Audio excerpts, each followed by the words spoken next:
Hey everyone, VATSIM guy here. Not doing a flight today. Today, I am doing an experiment, and I figured I'd go ahead and record it.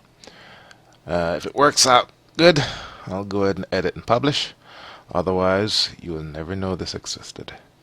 So the first thing I need to do is download VATSPy, which is a VATSIM monitor client. VATSIM, in case you don't know what VATSIM is, it's a virtual online airspace where simmers and air traffic control people get together and play pilots and controllers.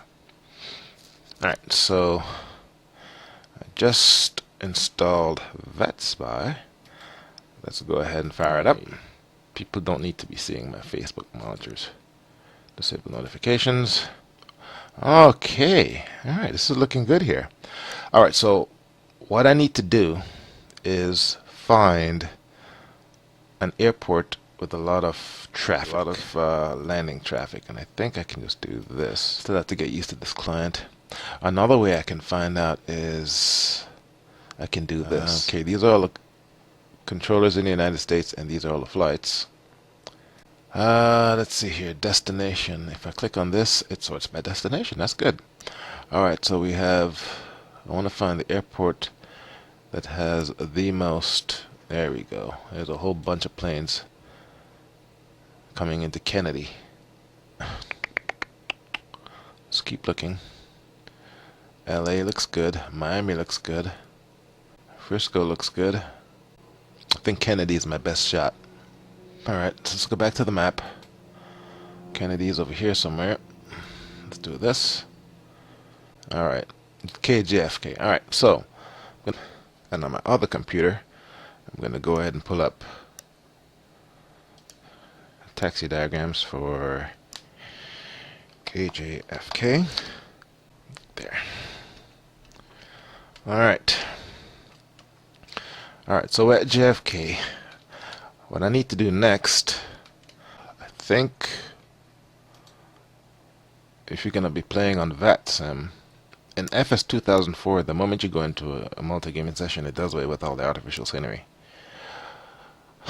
But in FSX, you need to turn your scenery down, or your traffic down. Otherwise, it'll pick up the AI traffic with the VATSIM traffic. Alright, so I'm in FSX, positioned at JFK, and now I'm going to go ahead and fire up my VATSIM client, which is vPilot. Please don't give me any trouble. It's been a while since I've used it. Connected to simulator. Connect. Alright. Okay, it's crapping out. With my model match, ATIS is available. 128.72. I'm going to need to know that. And let's go ahead and give me some juice.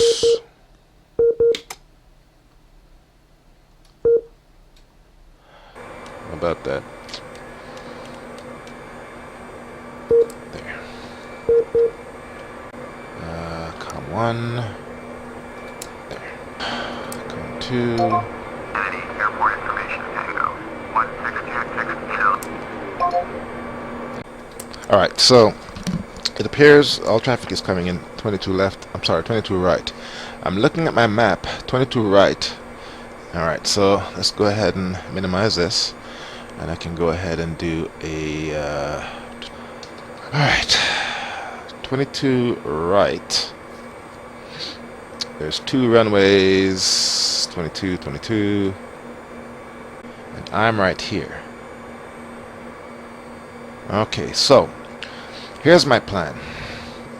I probably waited long enough. What I want to do is close this window. I'm connected to VATSIM. They can see me, but I'm not going anywhere. What I'm going to do is change my view to views, view mode, outside, tower, custom, FS recorder, tower. Okay? And then I'm going to do FS Recorder, Tower, Edit. And I'm going to make this manual panning. And I'll call this set to FS Tower. Yeah, set to FS Tower. Okay. Alright, so I'm at Kennedy Tower now. Okay. And then I'm going to do FS Recorder, Tower Camera, Edit.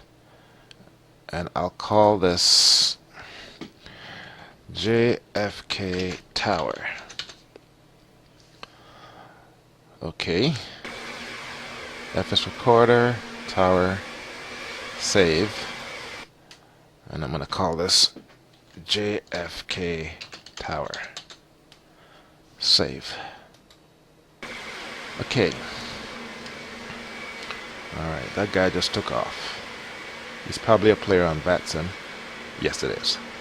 Alright, so what I need to do now is I'm in a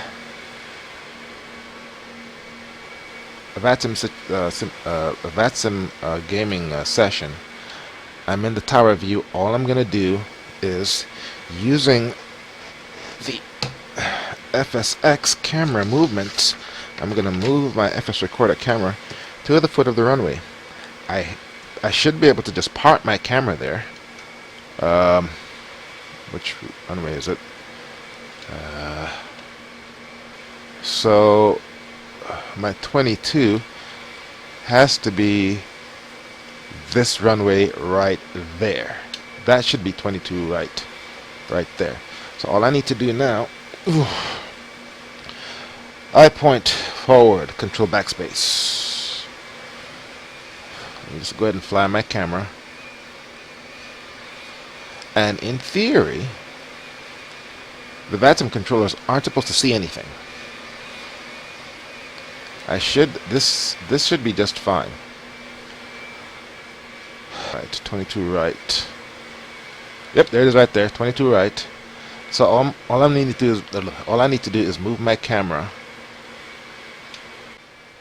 Now what I can do is I can do FS Recorder, Tower Camera, JFK Save, Tower JFK Camera, Save, Replace, and here I am. Now I'm in a multiplayer session, so in theory, any planes that land or take off, I can just go ahead and do a video capturing whoever is landing.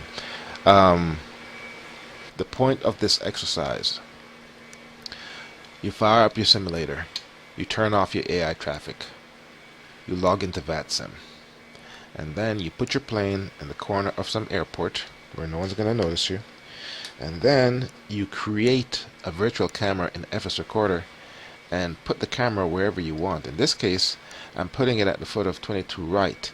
That way, in theory, I can pick up aircraft taking off and landing, and I can record it and do as I wish. This should not interfere with any of the ATC operations, because all it is a virtual camera. Having said that, I don't know what they're seeing on their VATSIM ATC clients, but they're not supposed to say anything. And this way, I can pretty much put myself wherever I want, anywhere I want, and take pictures, videos, or whatever at will.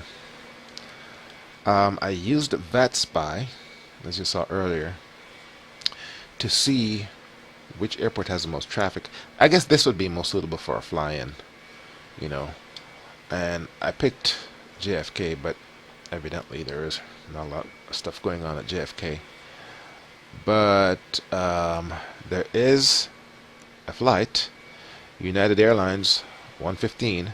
He's currently at 10,000 feet, approaching Kennedy. So 10,000 feet. So he's about, I'd say about 10 to 15 minutes out. And in theory, I should be able to catch his landing. So I'm going to leave this here and watch my VATSPY monitor, and as soon as he's in the zone, I'll go ahead and turn on the camera and see if I can catch something. 115. It's an A320 Brian Plum.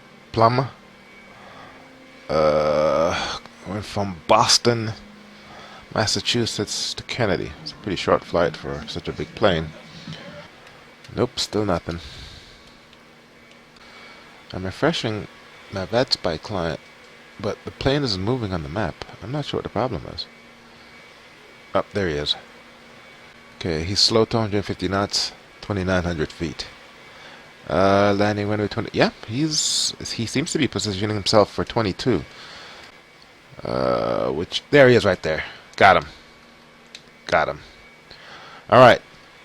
So this little experiment does work after all. This would be good to do on a fly-in or a really, really busy airport. Just go ahead and park your camera right at the foot of the runway. That way you can watch everyone take off and land. And it's not supposed to interfere with ATC because it's a virtual camera. Of course, this could be a well-known trick, and I'm just the last guy to the party. I love The Matrix. It has replaced The Shawshank Redemption as my #1 movie of all time. So, a near perfect movie. Okay, here he comes. Got a good approach. Looks like he's crabbing a bit. But where we are, we should be able to get a good view of his touchdown. I could also, if I wanted to, put the camera right in the middle of the runway. Maybe bury it, at ground level.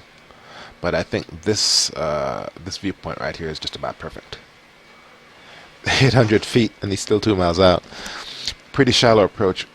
One of the things about simming, you develop a lot of bad habits, and I've baked in some pretty bad habits when it comes to my landing. I'm always coming in too steep. Primarily because shallow approaches don't give you a lot of room for error, and I'd rather overshoot the runway than land short. And he is not coming to runway 22 right. He's coming to runway 22 left. And that's what happens when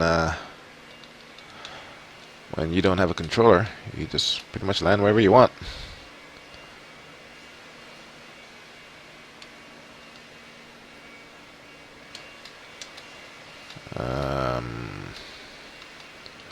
Will we see him?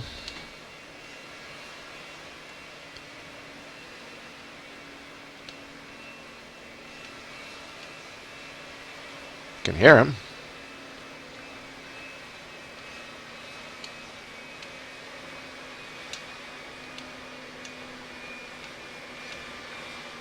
We got the flare.